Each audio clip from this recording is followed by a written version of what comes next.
Schmiggity Black Gang. We is back with another video. It's your boy Schmiggity, and we here. We got a new reaction, and they taking everybody down in the rap game. It's like everybody got shit going on, so y'all just stay with me. Y'all like and subscribe, stay in the comments, tell me how y'all like this shit, and how everything going on and all that. So, it's your boy Schmiggity, and I'm gone. And we here with a new reaction. Stay tuned. We out.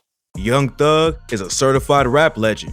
He may have a different sound and dress crazy, but Thug is really from the streets. Over the years, he's beat for other artists, and now it's coming back around to him. Thug, Gunna, and 26 other YSL affiliates have been named in a 56-count indictment that could put them all away for life. Here's what's happening. On Monday, May 9th, Young Thug's crib in Atlanta was raided by police. Cops tore his house apart, taking walls down and digging up his yard for evidence. Thug was booked in the Fulton County Jail on conspiracy to violate the Racketeer Influence and Corrupt Organizations Act and participation in criminal activity. According to the 88-page indictment, Thug started YSL in 2012, and the gang has engaged in all kinds of criminal activity over the years, including murder, attempted murder, drug dealing, carjacking, and even shooting at Lil Wayne's tour bus back in 2015. Some of the crimes Thug wasn't even charged for, but was still accused of being involved in, like threatening to kill a dude at a mall and possession of meth with intent to distribute. Plus, he allegedly rented a car that was used during the murder of YFN Lucci's homie, Donovan Big Nut Thomas. In January 2015, Big Nut was standing on the street in Atlanta when someone drove by and started letting off shots. Nut was killed, and 2 innocent bystanders was also hit, but survived. No one knows for sure who was behind the hit, but some rumors say that YSL was involved. Now Thug's been named for renting a car that was used in the drive-by, and 5 other YSL affiliates have been charged for murder, including Yak Gotti, who signed the Thug's label. Even though 28 YSL members have been indicted, Thug's lawyers still claim that it's not a gang. His lawyer Brian Steele told the New York Times Mr. Williams comes from an incredible, horrible upbringing, and he's conducted himself throughout his life in a way that is just to marvel at. He's committed no crime whatsoever. The indictment is baseless to include him. Gunna was also named in the indictment and charged with a count of racketeering. The documents show that he's been accused of receiving stolen property and drug possession with intent to distribute. Thug and Gunna's individual charges ain't that serious, but since it's a Rico case, they can go down for any crimes committed by other YSL affiliates. According to reporter Michael Seaton, the prosecution plans on using Thug and Gunna's lyrics and music videos in the case against him. They've used this tactic against rappers before. Back in October, the feds unsealed an indictment against 5 members of O Block in Chicago for the murder of FBG Duck and accused them of using social media and music to further their criminal activities. The Atlanta District Attorney said in a press conference, "Social media is a wonderful tool for prosecutors in every indictment we bring nowadays. I believe in the First Amendment. However, it does not protect people from prosecutors using it as evidence if it is such."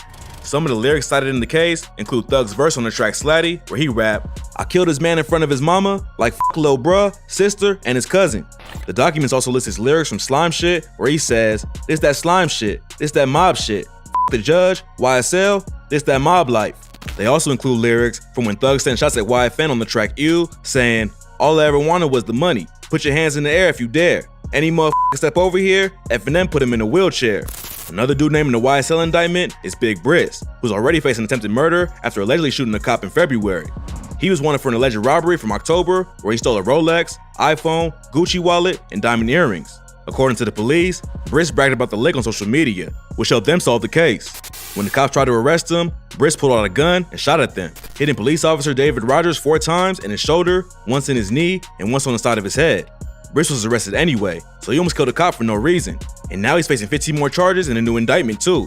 The indictment says after Big Nut was killed in 2015, Briss said in 2 separate videos that some people get killed, bro, from me and YSL. And I never killed anybody, but I got something to do with that body. After Rogers was shot, the Atlanta Police Department put out a statement saying YSL has a reputation for ruthless pedestrian and home invasion style robberies and drive-by shootings resulting in death and serious injury. Before Big Nut was killed back in 2015, YSL and YFN had no beef, but Nut was one of Lucci's closest homies, and his death caused a split not just between the crews, but the entire city of Atlanta. Rappers who used to rock with Lucci and Thug had to choose sides. And then, more violence spilled into the streets. Atlanta District Attorney Fannie Willis said Big Nut's death created violence like Atlanta has never seen. Lucci claimed his home was shot up multiple times. Not long after, he and Thug started taking shots at each other on social media. Lucci also went after Thug's fiance, Jerica Carle, tweeting, "I know you miss laying on that sofa with me, girl, #Rico, and I got your on a leash." Then he posted private messages that was allegedly between him and Jerica. Thug responded and tweeted, "Shout out Solo Lucci, young king. Then, if any upcoming rapper want to be put on, let's make music. I don't want to beef." They sent shots back and forth for a minute, then the beef almost cost someone else their life. In 2018, YSL Duke almost got killed outside of a strip club. Surveillance footage shows Duke leaving the club when two dudes come from behind and start following them. He turns around and sees them, then takes off running as one of them pulls out a pistol and starts letting off shots. Duke managed to get away without getting hit, but he could have easily been killed. No one knows why the shooting went down, but rumors say YFN was involved. Then, in 2019, Thug hopped on IG Live and threatened to slap Lucci and Sauce Walker. They both clapped back on social media, and Lucci was almost killed a month later. Police in Atlanta pulled up to the scene of the shooting and found Lucci's car lit up with bullets. There was a victim who got hit twice, but it wasn't Lucci. They sent more shots at each other online, and it seemed like only a matter of time before someone else got hurt or killed. But before that happened, Lucci got arrested for his alleged involvement in a shooting from 2020. According to police, Lucci and 3 other YFN affiliates drove around in known enemy territory and shot at a group of their ops. The other crew fired back and hit Lucci's homie James Adams in the head. Then the other dudes in the car pushed Adams out and left him to die in the street.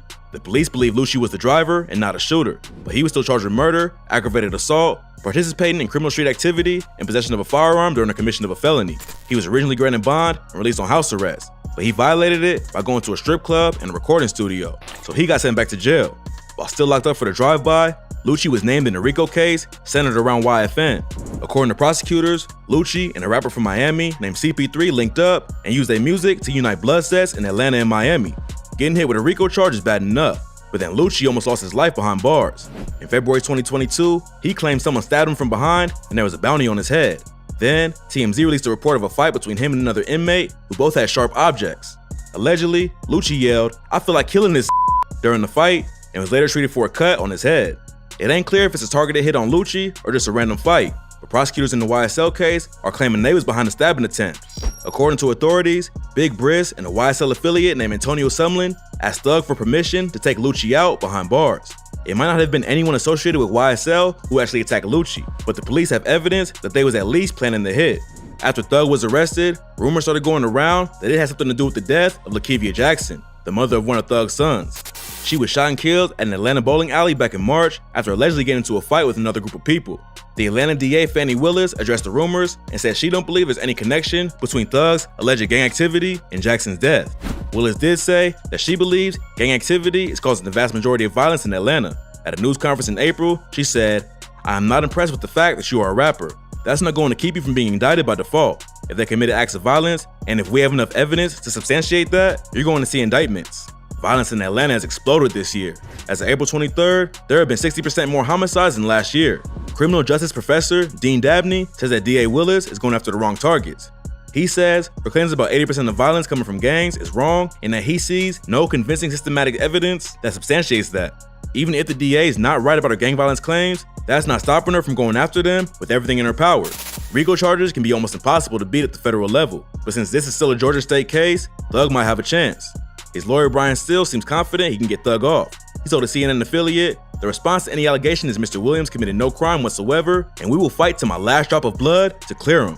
Gunna and Thug received more bad news after the initial story broke. When the police raided Thug's home, they ended up finding enough evidence to charge him with 7 more felonies, including possession of a firearm during commission of a felony, possession of a sawed-off shotgun, sawed-off rifle, machine gun, dangerous weapon, or silencer, and others. It sounds like Thug had enough high-powered weapons to start his own war, and the district attorney thinks he already did. According to her, YSL could be responsible for up to 50 bodies since 2015. Thug requested bond after his arrest, but Judge Robert Wolf decided that he's a flight risk and might commit more felonies if he's released. Thug's lawyer asked Wolf to consider releasing him with an ankle monitor, but the judge refused and said he has a lot of support outside the state of Georgia. It might be hard to get him back to the state. Even though his charges are way less serious than Thug's, Gunna was also denied bond after he turned himself in early Wednesday morning. Now both of them will be sitting in jail until their next court date. Hopefully they don't get hit with any more charges in the meantime, but tap in for updates as the story develops.